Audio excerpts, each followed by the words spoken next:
Good morning, students of Saraswati Vidya Mandir, Commerce section. In economics, we are in chapter number 5, Government Budget and the Economy. And in this chapter, in previous video, we discuss over revenue receipts and revenue expenditure.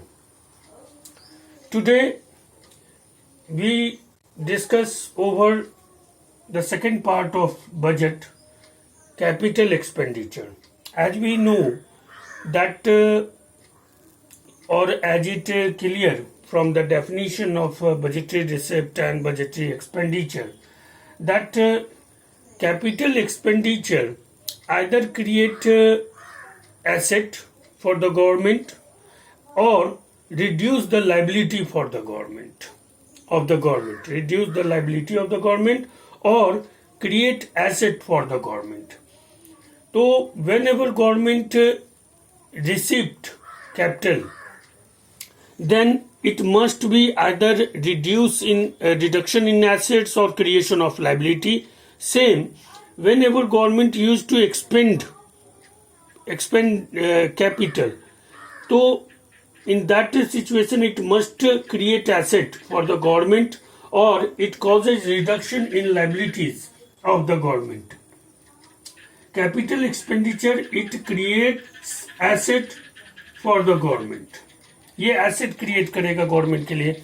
सरकार खर्च करेगी तो या तो जमीन खरीदेगी, building बनवाएगी या company खोलेगी, तो वो एसेट क्रिएट करेगी, या फिर सरकार अपने पुराने इंटरेस्ट पेमेंट्स को देगी, तो ये लायबिलिटी को, सरकार के लायबिलिटी को डिक्रीज करेगी, रिड्यूस करेगी.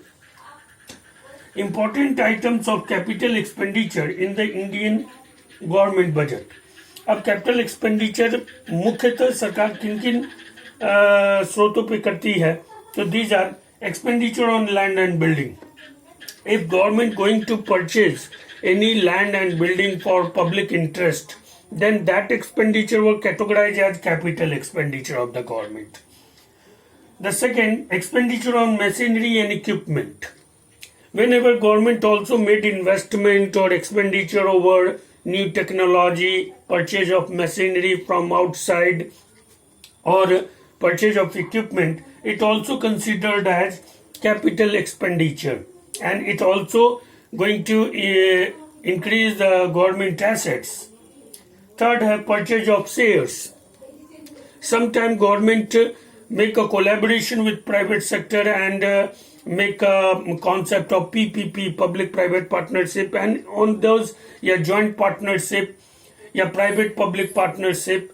As in this situation, government used to purchase the shares of already established company, private company of public interest, and in that way the share which is purchased by the government and the expenditure made on purchasing of share by the government is also categorized as capital expenditure. Next, loan by central government to a state government or a state corporation. The capital expenditure also consists the loans or grants which is given by central government to a state government or any state corporation. It's also categorized as capital expenditure. So, capital expenditure is the most important expenditure, and it is the most important and integral part of government budget, because capital expenditure decide the economy's strength regarding their production capacity and their developmental process overall. Because capital expenditure, the most of capital expenditure were made by the government in the form of investment, either in agriculture or industrial sector or in the form of infrastructure development. So, capital expenditure also act as a catalyst towards economic developmental process, and it going to be accelerate the developing process of the economy. Thus, the capital expenditure has a great role in overall budget, government budget or union budget. Now we see the second topic regarding expenditure, plan and non-plan expenditure. there are two types of expenditure, plan and non-plan expenditure.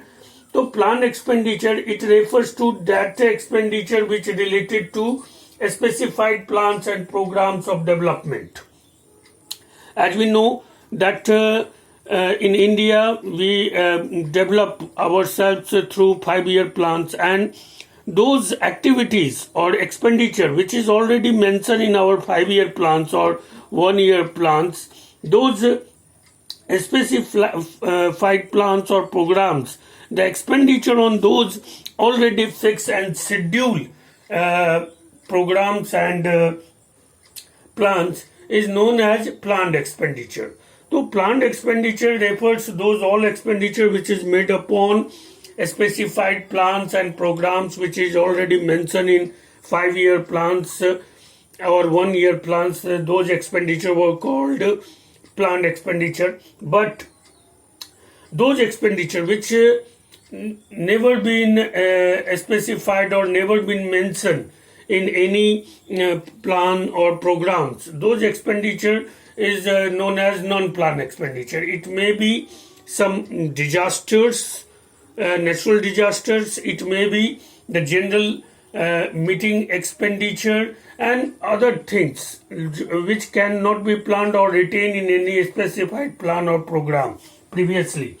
Those expenditure were known as non-planned expenditure. Second है plan expenditure, assistance of the central government to the state government. जो हमारे central government को जो state government को हिस्सा देना होता है in form of different collection and other things, तो वो सब या ट्रेजरी बिल्स को जो पास करना है, ये सब भी प्लान एक्सपेंडिचर में है. Because the establishment of different institution regarding government act and the salaries were given, the expenditure were made upon salary and other facilities of the government services holders, and that's all were came in plan expenditure. Now non-plan expenditure broadly all expenditure other than plan expenditure is classified as non-plan expenditure, except the expenditure which is extracted from all types of planned and specified plans. Those expenditure were called non-plan expenditure. It relates to expenditure on routine function of the government, or it includes expenditure on such services as of law and order, defense and subsidies. Non-plan expenditure, suppose that इस corona काल में जो corona आया और इसमें जो नरेंद्र मोदी ने, हमारे प्रधानमंत्री ने बहुत सारे 20 लाख करोड़ का जो पैकेज दिया, और इसके अलावा भी जो भी बहुत सारे एक्सपेंडिचर अभी ऐसे अनएक्सपेक्टेड हो रहे हैं जिसकी कभी कोई चर्चा नहीं थी, जो कभी हमारे प्लान में नहीं था, and that type of expenditure were made upon different activities. So I mentioned initially that it may be some natural disaster, it may be some specified situation which came from like a situation of flood. तो general routine के साथ साथ कुछ आकस्मिकताएं में जो खर्चे होते हैं जो पहले से किसी प्लान या किसी प्रोसेस में उसको हम मेंशन नहीं किए होते, those all expenditure were categorized as non-plan expenditure. So it's a very teeny question which maybe came in board examination in 2 or 3 marks. So you have to be remember it, what is plan expenditure and what is non-plan expenditure. After that, you also remember that items of capital expenditure and what is capital expenditure and what are significant of capital expenditure. The significant of capital expenditure is whenever it made by the government, it must create asset for the government or must reduce the liability of the government. On the other hand, it may be done on expenditure on land, building, expenditure on machinery and equipment, purchase of shares, loans by central government to the state government. These all are capital expenditure, and the expenditure has two types, plan and non-plan. If it is if expenditure is already mentioned in specified programs or plans in especially in our 5-year plans, then those expenditure were called plan expenditure. And if the expenditure apart from it the all expenditure were categorized as non-plan expenditure. So students, I hope that you all understand these topics and these points. You have to be make the notes in your homework notebook, and also remember it because very simple question and very easy question can be asked from this chapter in board examinations. So you all have to be grab this chapter. This chapter is without numerical, without any graph, so and very easy to understand. So you just have to be grab this chapter and topic. If any problem, then you must ask me on WhatsApp group. And till then, goodbye. Stay home, safe home.